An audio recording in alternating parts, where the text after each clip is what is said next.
Yes, a lot of people might be surprised that there is a trade in primates kept as pets in the UK. They are still to some extent traded in pet shops, but a lot of them are traded over the internet, especially the small South American species like marmosets and tamarins. And it's we reckon, there's no actual figures, but we reckon there's maybe about 5,000 being kept in the UK as pets.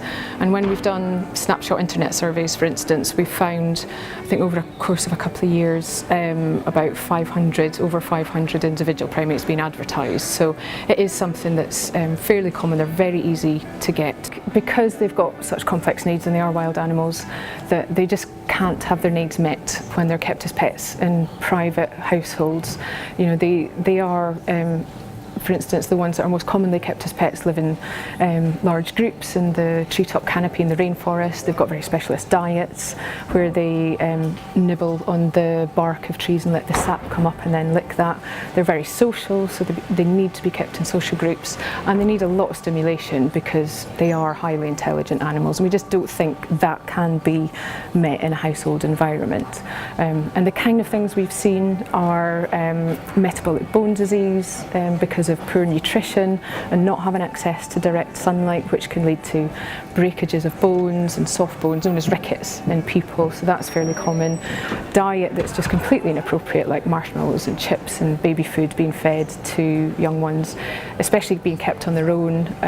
About 60% of the cases we've dealt with has been just a single marmoset or single primate, and about 40% of adverts we've seen on the internet are for single primates, so that's a huge concern. About 80% of the cases we've dealt with have been marmosets, and about a similar figure of those advertised.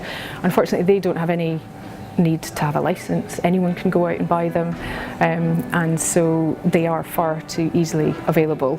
Some of the other kind of species we've had are squirrel monkeys, capuchins, lemurs in the past. But we have certainly had to remove primates, particularly when their needs are really not being met, and we have had prosecutions under the Animal Welfare Act, and then we're left in the difficult situation of where we place those animals, because often they've been hand-reared, they come in a really bad physical state. We've then got to work with other organisations to try and rehome them and try and teach them how to be a primate and get back up to full health and be able to integrate socially as well.